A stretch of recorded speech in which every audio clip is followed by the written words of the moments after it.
Mesdames, Messieurs, chers amis, pour cette nouvelle année 2016, je vous présente mes meilleurs vœux. Meilleurs vœux de santé, meilleurs vœux de bonheur pour vous et votre famille et toutes celles et ceux qui vous sont chers.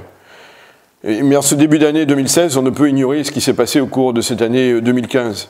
Tous ces événements particulièrement pénibles et violents. Je pense à ce qui s'est passé avec Charlie et le magasin Cacher. Je pense à ce qui s'est passé au Bataclan, sur les terrasses de Paris et au Stade de France. Je pense aussi aux événements en Corse, qui là aussi sont d'une grande gravité. À la fois, l'État doit protéger, préserver ceux qui sont là pour assurer notre sécurité et notre santé. Je pense aux pompiers, je pense aux policiers. Et en même temps, l'État ne doit pas laisser des citoyens français attaquer d'autres citoyens français sous prétexte de leur religion ou de leur origine. C'est important, on est dans une république. La république, je rappelle, ses valeurs, liberté, égalité, fraternité et laïcité. Et en ce début d'année 2016, ce qui est vrai au plan national doit l'être au plan local. Et en même temps, le pays, la ville, doivent continuer à vivre, continuer à travailler au quotidien, au service des Cognacaises et des Cognaçais. C'est ce que je m'engage à faire avec mon équipe. 2016 est une année importante, puisque c'est l'année des 1000 ans. 1000 ans de notre ville. Donc nous aurons l'occasion, tout au long de l'année, de faire un certain nombre de manifestations, expositions, représentations, événements culturels autour de ces 1000 ans. Tout ça parce que notre ville, elle bouge, elle vit. Notre ville, elle est aujourd'hui mondialement connue, vous le savez, au travers du produit qui se porte bien, et c'est tant mieux. Et cela rejaillit sur notre territoire. Cela rejaillit au niveau de l'investissement que portent les maisons de négoce sur Cognac et sur le Cognacais, rejaillit également sur l'investissement qu'est le leur au niveau de la culture, par exemple.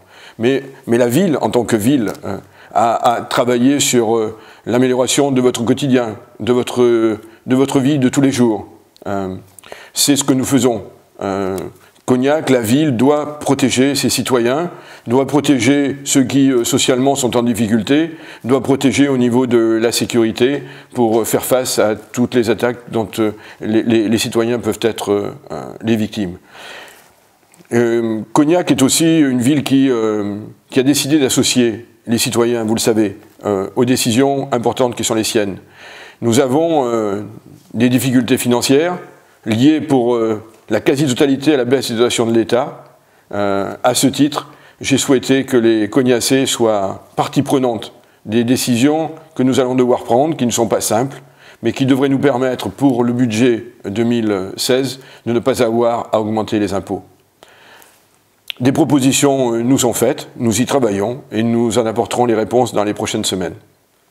Et puis, je l'ai dit, Cognac est une ville qui bouge, qui vit, qui a des activités, des festivals, du sport, et c'est tant mieux, et ça contribue à donner une belle image de notre ville.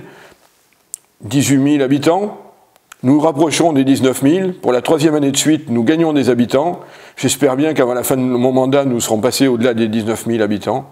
En tout cas, nous travaillons tous au niveau de la municipalité pour faire en sorte que la ville se développe et soit à l'image de l'idée qu'en ont les gens quand ils ne connaissent pas la ville. Voilà.